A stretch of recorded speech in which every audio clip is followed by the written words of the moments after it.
Hello. Hello. हाँ जी। जी mister Ripi Sharma बात कर रहा हूँ सर, साइबर ऑफ इंटेलिजेंस से बात कर रहा हूँ। आवाज आ रही है आपको? हाँ जी, आ रही है आवाज। और नंबर से मेरा घुमाए।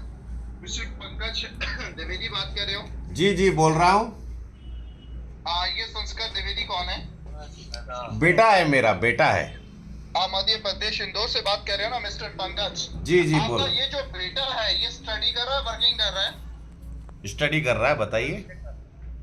अभी कहाँ पे इस टाइम? घर पे है। घर पे है। आप किधर हो? मैं घर पे हूँ। बात करवा मेरी इसके साथ। क्यों? बात तो करवाए ना। मेरे को कोई अरे मैं बात आपको करवाने बताता की हूँ। ज़रूरत नहीं है आपसे। क्यों? ऐसे बहुत कॉल्स आते हैं यार, कहीं और ट्राई करो। अच्छा।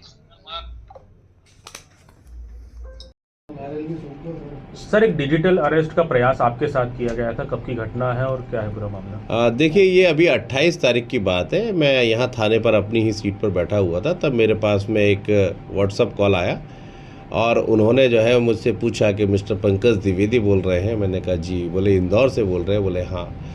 तो उन्होंने पूछा कि संस्कार द्विवेदी कौन है, तो मैंने बताया कि मेरा बेटा है। अच्छा, तो बेटा कहाँ है? मैंने कहा घर पे। और आप कहाँ हो? तो मैंने भी बोला मैं भी घर पे हूँ।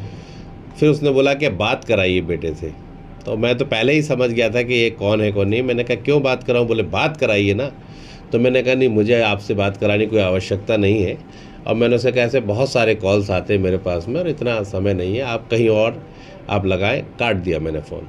तो ये हुआ था 28 तारीख की ये बात है। और चूँकि मेरे पास एक कांस्टेबल खड़ा हुआ था उस समय थाने में, तो मैंने वो कॉल भी उसका वीडियो रिकॉर्ड करवाया, सिर्फ इसलिए ताकि मेरे पास जो लोग आते हैं उन्हें मैं बता सकूं कि इस तरीके के कॉल्स उनके पास आते हैं तो हमारे पास भी आते हैं। इससे केवल सजगता और सतर्कता से ही बचा जा सकता है, अन्यथा कोई भी डिजिटल अरेस्ट का शिकार हो सकता है। किसी पुलिस अधिकारी का बताया था उसने परिचय या नंबर में कुछ ऐसा आया नहीं था? नहीं नहीं नहीं, नंबर तो उसका बाहर से का नंबर था, गैस शायद पाकिस्तान लिखा हुआ था उस पर। उसमें जो फ़ोटो था वो ज़रूर पुलिस अधिकारी का लगा हुआ था।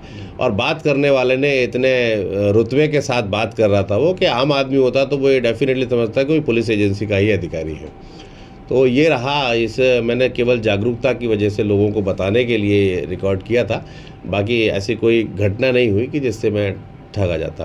इसके पहले भी सर आपको कोई कॉल? हाँ हाँ, इससे पहले मैं बताना चाहूँ, कम से कम जो है 5 या 6 बार ऐसे कॉल्स आ चुके हैं। 2016 में भी आया था जब मैं टीआई पिपलानी भोपाल में था।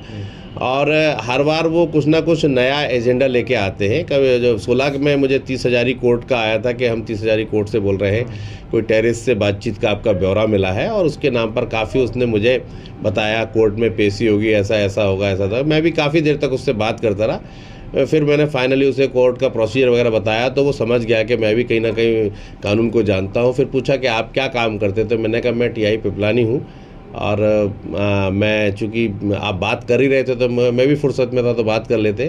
तो ये पहला अटैम्प्ट नहीं था, ये अटैक कम से कम 6 या 7 बार हो चुका है मुझ पर, और सभी लोगों पे होता है। बट चूँकि सतर्कता और सावधानी है इसीलिए बचे रहते हैं। तो बस मेरी ड्रग्स को लेकर भी आपको फंसाने की कोशिश? हाँ, ड्रग्स को लेकर भी आया था। वो करीबन अभी 15 दिन पहले एक फ़ोन आया था कि दिल्ली से और किसी दूसरे कंट्री में आपने एक कंसाइनमेंट भेजा था, उसमें कुछ ड्रग्स वगैरह मिली तो और आप पर केस चलेगा और हम आपको केस बनाने जा रहे हैं। तो मैंने कहा ठीक है, आप बना दीजिए, कोई बात नहीं। वो भी मुझे समझ में आ गया था कि ये इस तरह का ही मसला है और आजकल डेली चल रहा है। तो मैं केवल अवेयरनेस के लिए लोगों के लिए मैंने बनाया था। और बस आप लोगों ने इसको जो दिखाया है, तो मेरी पब्लिक से भी ये गुजारिश रहेगी कि इस तरीके के बहुत सारे कॉल्स आएंगे तो आपकी सतर्कता सावधानी आपको बचा सकती है, इस तरीके के जाल में ना फंसे।